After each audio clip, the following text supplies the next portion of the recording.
ప్రియమైన దేవుని బిడ్డలారా, సంఖ్యాకాండము 36వ అధ్యాయంలో సెలోపెహాదు అనేటువంటి ఒక వ్యక్తి యోసేపు యొక్క వంశంలో మనష్షే గోత్రంలో సెలోపెహాదు అనేటువంటి ఒక పురుషుడు నివసించేవాడు. అతనికి ఆడు సంతానమే తప్ప మగ సంతానం లేరు. మగ సంతానము ఉంటే వారికి స్వాస్థ్యం వస్తుంది, ఆడపిల్లలకు స్వాస్థ్యం లేదు. ఆడపిల్లలకు స్వాస్థ్యము లేదు. మగపిల్లలకే స్వాస్థ్యం ఇచ్చాడు ఇశ్రాయేలులో. ఇది వారి చట్టం. అప్పుడు దేవుడు వారికి ఇచ్చిన విధానం నేను ఎక్స్ప్లెయిన్ చేస్తాను ఎందుకో. ఇప్పుడు మన చట్టం సమానత్వం. ఆస్తి హక్కు కుమారుడికి ఎంత ఉందో కుమార్తెకు కూడా ఈక్వల్గా ఉంది. సమాన ఆస్తి హక్కు ఉంది వాళ్ళ. ఇది కాదంటానికి ఎవరికి లేదు. కానీ ఇది సమాజంలో ఇప్పుడు జరగటం. దాన్ని పట్టించుకోవాలని అడిగే దిక్కు లేదు. అది తర్వాత విషయం. మనం వాక్యం మాట్లాడుకుందాం. ఇశ్రాయేలు జనాంగం కనాను దేశంలోనికి యెహోషువ నాయకత్వంలో అడుగుపెట్టారు. 6 లక్షల కాల్బలం 12 గోత్రాల ప్రజలు, లేవీయులను వినాయించగా 12 గోత్రాల ప్రజలు. All are equal in the sight of God. దేవుని దృష్టిలో 12 గోత్రాలు సమానమే. ఒక్కొక్క గోత్రానికి ఒక్కొక్క భూభాగం, దాని యందు గ్రామాలు స్వాధీనం చేసి మీ కుటుంబాల్లో వంతుల వారీగా, వంశాల వారీగా, కుటుంబాల వారీగా స్థలాలు పంచుకోండి. ఒక్కొక్కరికి ఒక్కొక్క స్థల కేటాయింపు జరగాలి. అది వారికి స్వాస్థ్యం అని చెప్పారు. ఇప్పటికీ గిరిజన ప్రాంతాల్లో మనం ఇప్పుడున్న కాన్స్టిట్యూషన్ ప్రకారంగా కూడా గిరిజన భూములు గిరిజనులే కొనుక్కోవాలి చట్టం ఉంది. ఆ చట్టం లేకపోతే గిరిజనుల పొలాలు కూడా, స్థలాలు కూడా ఈ పాటికి ధనవంతులు కొనేసి వాళ్ళను మరింత దారిద్ర్యం పెట్టేవాడిని. ఉదాహరణకి ఒక గ్రామం ఉందనుకోండి. ఆ గ్రామంలో ఉన్నటువంటి వనరులు ఈక్వల్గా షేర్ చేసుకుంటారు. ఉదాహరణకి చింత చెట్లు ఒక 100 ఉన్నాయనుకోండి. ఆ చింత చెట్ల యొక్క చింత పండు నుండి వచ్చిన ఆదాయం కుటుంబాల రేషియోలో, మెంబర్స్ రేషియోలో దాన్ని ఈక్వల్గా పంచుకుంటారు. ఇప్పటికీ అది సమాజంలో జరుగుతాం. కొన్ని బ్యాక్వర్డ్ కమ్యూనిటీస్ ఉన్న ప్రాంతాల్లో కొన్ని చెరువులు, చేపల చెరువులు, అవి సొసైటీ భూములు అంటారు. సొసైటీ చేపల చెరువు అంటే కామన్ ల్యాండ్లో గ్రామం అంతా కలిపి కల్టివేట్ చేశారు. దాన్ని కూడా ఆ సొసైటీ వాళ్ళు పంచుకుంటారు. కొన్ని చోట్ల, కొన్ని సందర్భాల్లో గ్రామాల్లో రీచెస్, శాండ్ రీచెస్, ఇసుక రీచెస్ గ్రామంలో సొసైటీలకు అప్పచెప్పేవాడు. ఆ గ్రామ సొసైటీలో పాట పాడుకున్నవాడు సొసైటీకి ఇంత అమౌంట్ అని కట్టాలి. దాన్ని తీసుకొచ్చి సొసైటీ మెంబర్స్ అందరికీ కూడా ఈక్వల్గా పంచేవాడు. అలాగే కొన్నేరు చేపలు ఆ సొసైటీకి కట్టాలి, దానిలో పాడుకున్నవాడు.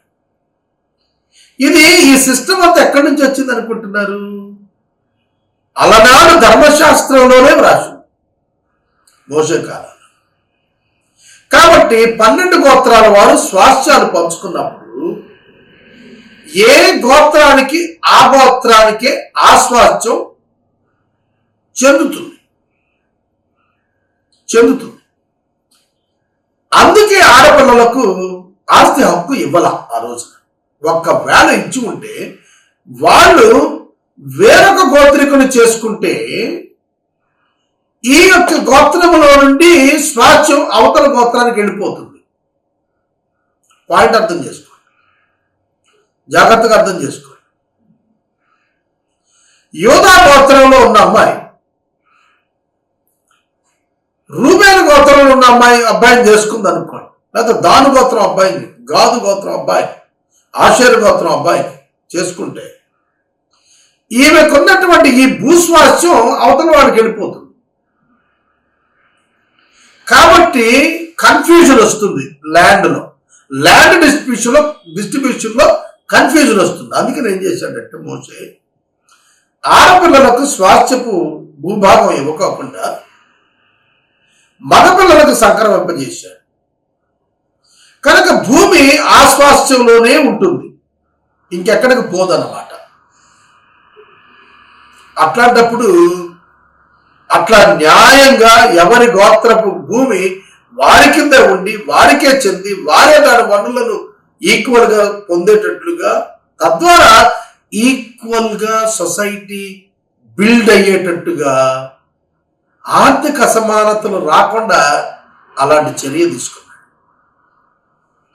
ఇవాళ మనం గనక మన దేశాన్ని చూస్తే నేటి ప్రభుత్వాలన్నీ కూడా ఆర్థిక సంబంధమైనటువంటి అంతరాలు సమాజంలో తొలగించడంలో వైఫల్యం చెందాయి. పేదవాడు నిరుపేద ఉండిపోతున్నాడు, ధనవంతుడు అధిక ధనవంతుడిగా మారిపోతున్నాడు. వీళ్ళని ఒక ప్లాట్ఫామ్ మీదకు తెచ్చే యత్నం గవర్నమెంట్ చేయటం లేదు. నేను ఒక ఉదాహరణ చెబుతాను. కొన్నిసార్లు నాకు అనిపిస్తుంది ఈ మాటలను పట్టుకొని నన్ను ఏమైనా చేస్తారా అనిపిస్తుంది. ఓకే, లెట్ ఇట్ బి, పర్వాలేదు, చేశారు. ఒక ఉదాహరణ చెప్తాను జాగ్రత్తగా. ఒక కార్పొరేట్ హాస్పిటల్ ఉందనుకోండి, దాన్ని స్థాపించడానికి వైద్యుడు అక్కర్లేదు. ఒక society can organise one corporate hospital with the permission of government by recruiting specialised doctors చేస్తుంది. బాగా విద్యావంతుడై వైద్యం చేసేవాడిని, నిపుణత కలిగి ధనం కలిగిన వాడు హైర్కి తీసుకుని దాన్ని రన్ చేస్తాడు. వైద్యులకు వచ్చేది తక్కువ, ఆర్గనైజర్కి వచ్చేది ఎక్కువ అయిపోతుంది. ఇలా ఎప్పుడైతే ఒక ఆర్థిక పరమైనటువంటి డిస్పారిటీ సొసైటీలో బిల్డ్ అవుతూ వెళుతుందో, అలా ప్రతి గ్రూపులో ప్రతి చోట ఒక ఎకరం పొలం ఉన్నవాడు కూలీలకు ఇచ్చే ధనం, తనకొచ్చేటువంటి లాభం డిఫరెన్షియేట్ చేస్తే ఇంకో ఎకరం తర్వాత కొంటున్నాడు. మళ్ళీ ఈ కూలివాడు కొంటున్నాడు. 2 ఎకరాలకు అధినేత అవుతున్నాడు రైతు కూలి కొంటున్నాడు, రైతు ధనికుడు. ఇవాళ అన్ని రంగాల్లో కూడా ఇట్లా డిస్పారిటీ అమాంగ్ ది ఇన్కమ్ వచ్చేస్తాం. మీరు చూడండి, ఇవాళ నీట్ ఎగ్జామ్ పెట్టడం ద్వారా మెడికల్ ఎడ్యుకేషన్ పేదవాడికి దూరం అయిపోయింది. టాపెస్ట్ మార్క్స్ నీట్లో వస్తే 10,000 రూపాయలకి ఎంబీబీఎస్ అవ్వచ్చు. ఆ టాప్ మార్కులు రావాలి అని అంటే that fellow must study in a corporate technically proved college. పేదవాడు చదువుతాడు అక్కడ. ఒక పేదవాడు 10,000 రూపాయలకి ఎంబీబీఎస్ చదివేటట్టుగా ర్యాంక్ సాధించాలి అంటే without any help or coaching, is it possible? No. B category సంవత్సరానికి 12.5 లక్షలు, 60 లక్షల వైట్ పని. సి కేటగిరీ 25 లక్షలు, 50 లక్షలు. ఎవరు కడతాడు? కొంతకాలానికి చూడండి, ఈ ప్రమాదం కొంతకాలానికి, కొన్ని సంవత్సరాలు అయినప్పటికీ వైద్యం పేదకు అందకుండా పోతుంది, కార్పొరేట్ వ్యవస్థలోకి వెళ్ళిపోతుంది. అలాగే ఎడ్యుకేషన్.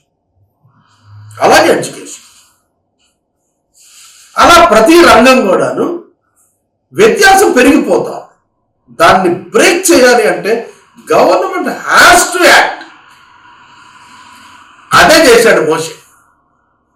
దేవుడు ఇశ్రాయేలీల మధ్య ఆర్థిక పరమైనటువంటి డిఫరెన్సియేషన్ పెరిగిపోకుండా కంట్రోల్ చేశాడు. బైబిల్ బ్యూటిఫుల్ బుక్ అండి. దీనిలో పాలిటిక్స్ ఉన్నాయి, అడ్మినిస్ట్రేషన్ ఉంది, ఎన్ని డెవలప్మెంట్ సైంటిఫిక్ అప్రోచెస్ ఉన్నాయి, లా ఉంది, ఎకనామిక్స్ ఉంది.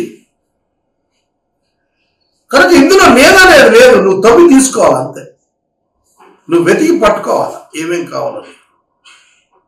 నేను ఒక administration point of view government గురించి సమూయేలు గ్రంథంలో నుంచి రాశా. ఒక 15 రోజులు కూర్చుని బ్రహ్మాండమైనటువంటి స్ట్రక్చర్ రాశాను గవర్నమెంట్. దాన్ని పాటించితే no unemployment problem, no poverty at all. దాని గురించి స్పష్టంగా రాశాను. ఎందుకు ఈ విషయాలు నేను చెబుతున్నానంటే, న్యాయము, సమన్యాయము జరగాలి. సమన్యాయం లేకపోతే సివిల్ వార్స్ వస్తాయి. ఇండియాలో పెద్ద థ్రెట్ అదే రేపు. సమన్యాయం కావాలి. చదువుకున్న ప్రతి ఒక్కరికి ఉద్యోగం కావాలి. లేకపోతే చదువుకొని ఎందుకు, ఏం చేయాలా చదువుకొని? పోస్ట్ గ్రాడ్యుయేషన్ చదివిన తర్వాత 10th క్లాస్ పాస్ అయితే అప్లై చేసే ఉద్యోగానికి అప్లై చేసుకునే దౌర్భాగ్యం ఉంటే పోస్ట్ గ్రాడ్యుయేషన్ చదివినాడు ఏం చేయాలి, ఎక్కడ పోవాలి? పోస్ట్ గ్రాడ్యుయేషన్ చదివినాక ఇంకా 10th పాస్ అయిన వాడికి ఇచ్చే ఆటో డ్రైవర్ ఫెసిలిటీ అతను దొరికితే అతను చదువు వల్ల ప్రయోజనం ఏంటి? Dissatisfaction among educated people. ప్రియమైన దేవుని బిడ్డలారా, దేవుని యొక్క వాక్యం సమన్యాయాన్ని గురించి మాట్లాడు, స్వేచ్ఛను గురించి మాట్లాడు, సౌభ్రాతృత్వాన్ని గురించి మాట్లాడు, ఆర్థికపరమైనటువంటి సమానత్వం గురించి మాట్లాడు, జెండర్ ఈక్వాలిటీ గురించి మాట్లాడతాం. మనకి మహిళా బిల్లు రావాలి అని చెప్పి మనం అందరం కూడా గోలగాలు చేస్తున్నాం. వచ్చిందా? 33%, 33.5%, 1/3 అట్లీస్ట్ శాసనం చేయాలని చెప్పి 50% ఉమెన్కి రిజర్వేషన్ ఇవ్వాలి. అన్నింట 50% మహిళలకి ఈక్వల్ రైట్ కల్పించాలి. ఈ చట్టం మన దేశంలో పాస్ అవుతా? చెప్పండి. ఐఏఎస్ ఉద్యోగాల్లో సగం స్త్రీలకు ఇవ్వాలి, ఐపీఎస్ లో సగం స్త్రీలకు ఇవ్వాలి, పైలట్ ఉద్యోగాల్లో సగం స్త్రీలకు ఇవ్వాలి. అంటే పురుషాధిక్య ప్రపంచం. But then what is the use of the constitution and equal rights? ఇవన్నీ కూడా ఇవాళ ప్రాబ్లమ్స్ రావడానికి కారణం ఏంటంటే law of God was neglected. ఎక్కడికక్కడే చట్టాలను కనుక మనం సరిగా ఫ్రేమ్ చేసుకోకపోతే, సరిగా ఇంప్లిమెంట్ చేసుకోకపోతే సమస్యలు ముసురుకుంటాయి. ఈగలు ముసిరినట్టుగా బెల్లం చుట్టూ సమాజం చుట్టూత సమస్యలు ముసురుకుంటాయి. అలా ప్రతి దానిలో కూడా, ప్రతి డిపార్ట్మెంట్ కూడా బైబిల్లో కనిపిస్తుంది. అగ్రికల్చరల్ ఉంది, శానిటేషన్ ఉంది, ఇండస్ట్రీస్ ఉన్నాయి, ట్రాన్స్పోర్టేషన్ ఉంది. Bible touches everything. ఇది ప్రతి ఒక్కరు తెలుసుకోవాలి. సెలోపెహాదు దగ్గరకు వద్దాం. మళ్ళా సెలోపెహాదు కుమార్తెలు ఉన్నారు, కుమారులు లేరు. కుమార్తెలకు స్వాచ్ఛాన్ని ఇస్తే వాళ్ళు వేరే గోత్రాల వాళ్ళు పెళ్లి చేసుకుంటే మా భూభాగం తగ్గిపోతుంది కదా. రైట్ ఆర్గ్యుమెంటే అది. అందుకనే యోసేపు యొక్క కుమారులో, మనుష్య యొక్క వంశంలో, మాకీరు యొక్క పుత్రుల్లో వాళ్ళు వచ్చి మోషే దగ్గరికి వచ్చి, దేవుడు మీకు ఇలా చెప్పాడు అని చెప్పి మీరు మాకు చెప్పారు, మరి మా భూభాగం తగ్గిపోతుంది కదా, ఏం చేయమంటారు? ఎట్లా చెప్పాడు దేవుడు? ఈక్వాలిటీ కదా మీరు చెప్పింది. మా గోత్రానికి చెందిన భూమి సెలోపెహాదు కుమార్తెలకు ఈక్వల్ రైట్ ఇవ్వటం ద్వారా వేరే గోత్రాలకు తరలి వెళ్ళిపోతుంది కదా. సెలోపెహాదులకు కుమార్తెలు ఉన్నారు కదా. ఈ కుమార్తెలు Mahlah, Tirzah, Hoglah, Milcah, Noah, వీళ్ళ ఐదుగురు కూడా 5 భూభాగాలు తీసుకుని కనుక వెళితే వాళ్ళు ఇతర గోత్రాలు చేసుకుంటే ఎక్కడ సమన్యాయం నిలుస్తుంది మాకు? రేపు మా స్వాస్థ్యాలు తగ్గిపోయి అవతల వాళ్ళ స్వాస్థ్యాలు పెరిగిపోతాయి కదా. ఇలా కుమారులు లేనటువంటి వాళ్ళందరూ వారి వారి గోత్రాల్లో కుమార్తెలకు ఆస్తి హక్కు ఇవ్వటానికి మొదలుపెట్టి వాళ్ళు వేరే గోత్రాలను పెళ్లి చేసుకోవడం ప్రారంభిస్తే చాలా కాలం గడిచేటప్పటికీ ఆర్థిక అసమానతలు, సామాజిక అసమానతలు, మెజారిటీ మైనారిటీ డివిజన్స్ వచ్చేస్తాయి కదా. అది ప్రశ్న. ఇవాళ ఒక మాట నేను బయటికి వెళ్ళి మళ్ళీ లోపలికి వస్తాను. మనకి కాన్స్టిట్యూషనల్ ప్రకారం రిజర్వేషన్స్ ఇచ్చారు. షెడ్యూల్ క్యాస్ట్, షెడ్యూల్ ట్రైబ్, అలాగే బీసీలో స్టేట్ వైడ్లో బీసీ డివిజన్స్, సెంట్రల్లో ఓబీసీ. వీళ్ళలో మనం చూస్తున్నప్పుడు 10 ఏళ్లకు 20 ఏళ్ళు, 20 ఏళ్ళు 30 ఏళ్ళు, 30 నుంచి 40, ఇప్పుడు 70 ఏళ్ళు అయింది. స్టిల్ వి వాంట్ రిజర్వేషన్స్ అని ఎస్సీస్, ఎస్టీస్, బీసీస్ అడుగుతున్నారు. ఇప్పుడు ఒక సమస్య వచ్చింది ఏంటంటే, ఓసీస్లో ఎకనామికలీ బ్యాక్గ్రౌండ్ బాగా అన్నమాట. వాళ్ళు అడుగుతున్నారు, మేము చదువుకున్నాం, మాకు మంచి ర్యాంకులు వస్తున్నాయి, మేము పేదవాళ్ళమే, మేము కూడా ఓసీస్లో పూర్ పీపుల్, మాకు రిజర్వేషన్ లేదు, మేమే వాళ్ళ దగ్గరికి పోవాలని అడుగుతున్నాం. కాలక్రమేణా కాలానుగుణంగా ఇచ్చినటువంటి ఆ యొక్క పర్ఫెక్ట్ పీరియడ్, స్టిపులేటెడ్ పీరియడ్ లో వాటిని ముగించి ఎకనామికల్లీ బ్యాక్వర్డ్ పీపుల్ నుంచి, ఎడ్యుకేటెడ్ లో నుంచి అవకాశాలు ఒక 50 ఏళ్ల క్రితమే కనుక రిజర్వేషన్స్ చేస్తుంటే ఈ పార్టీకి సమాజంలో అన్ని రకాలైనటువంటి అభివృద్ధులు కూడా ఇలాంటి సమస్యలు రాకుండా వచ్చేది. కనుక నేను మనం చేస్తున్నాను, ఇట్లాంటి టఫ్ టైమ్స్ వస్తాయి అనేది దేవుని యొక్క ప్రజలు ముందుగానే గ్రహించారు. అందుకే నేను చెబుతున్నాను, ఈ ఆడపిల్లలకు స్వాస్థ్యం ఇచ్చేటప్పుడు ఒక కండిషన్ ఏదన్నా ఉందా? అప్పుడు మోషే వాళ్ళకి చెప్పాడు, ఎస్, ఏ గోత్రములోని ఆడపిల్లలకు ఆ గోత్రములో ఇట్లాంటి పర్టికులర్గా ఇట్లాంటి స్వాస్థ్యం పొందుతున్న ఆడపిల్ల పర్టికులర్గా ఆ గోత్రములోని పురుషులనే పెళ్లి చేసుకోవాలి అని ఒక రూలింగ్ ఇచ్చాడు, ఒక రూల్ పాస్ చేశాడు. ఆ రూల్ పాస్ చేసిన దాన్ని అమెండ్ చేసుకున్నారు. ఆ అమెండ్మెంట్ ప్రకారంగా ఆ చట్టాన్ని ఇంప్లిమెంట్ చేసుకున్నప్పుడు సెలోపెహాదు కుమార్తెలు, మనష్షే గోత్రీకులు వారి యొక్క సహోదరుల యొక్క కుమారులను, తమ తండ్రి యొక్క సహోదరుల కుమారులను పెండిళ్ళు చేసుకున్నారు. అలా చేసుకోవటం వల్ల వారి స్వాస్థ్యం వారి తండ్రి గోత్ర వంశంలోనే ఉండిపోయింది. Then there was no problem at all. అదండి సంఖ్యాకాండం ముగింపులో మోషే భక్తులు కితాబిచ్చింది. యెరికో వద్ద యోర్దానుకు సమీపమైన మోయాబు మైదానములలో యెహోవా మోషే చేత ఇశ్రాయేలీయులకు ఆజ్ఞాపించిన విధులు, ఆజ్ఞలు ఇవే అని ముగించాడు సంఖ్యాకాండం. పైభాగాన ఈ యొక్క ఆస్తి పంపకాలను గురించి పెట్టాడు. ఇవాళ మనకు ఆస్తి పంపకాల మీద చాలా చట్టాలు ఉన్నాయి, చాలా చట్టాలు.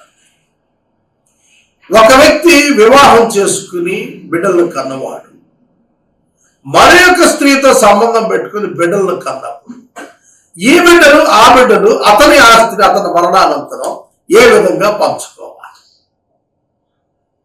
దీని మీద చట్టం ఉన్నది. ఇలా నేను ఎప్పుడు అనుకుంటుంటాను, Christian advocates should stand and should conduct one TV program for such kind of problems. నేను ఎప్పుడు కూడా ఎంకరేజ్ చేస్తుంటాను నా క్రైస్తవ అడ్వకేట్ మిత్రులు, why can't you speak on television about the law? చట్టం గురించి మీరు ఎందుకు సమాజానికి అందించరు? క్రిస్టియన్ పీపుల్, హిందువులా, ముస్లింలా, వీటిలో ఉన్నటువంటివి సమాజానికి ఎంతమందికి తెలుసు అండి? చట్టం ఎంతమందికి తెలుసు? చట్టం తెలిసే కొద్దీ ఒక వ్యక్తిలో మీకు తెలిసిన ధైర్యం వస్తుంది. మహాత్మా గాంధీ ఒక లాయర్, తెలుసున, ఆయన బ్యారిస్టర్ చదివాడు లండన్లో, బ్యారిస్టర్ ఆఫ్ లా. ఆయన లండన్లో లా పట్టా పుచ్చుకున్నాడు. అందుకే అంత ధైర్యం ఆయన. అందుకే government నుంచోబెట్టాడు.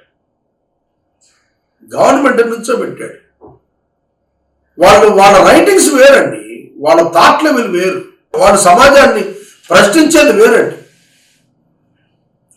That is the responsibility of a Christian advocate. కనుక సమాజం ఎలా ఉండాలి, సమాజంలో ఎలా జీవించాలి, సమాజంలో ఉపాధ్యాయుడిగా క్రైస్తవుడిగా నువ్వు ఎలా మార్పు తేవాలి, you should fight for the welfare of the society in this generation. ఈ తరంలో మనం సమాజం కోసం పోరాడి మేలు చేయాలి. నాకు ఒక ప్రియమైన సహోదరుడు, ఆయన సమాచార శాఖలో చాలా పెద్ద రాష్ట్రంలో ఒక గొప్ప డైరెక్టర్ చేసి, ఆయనకి రచనలు అలవాటు.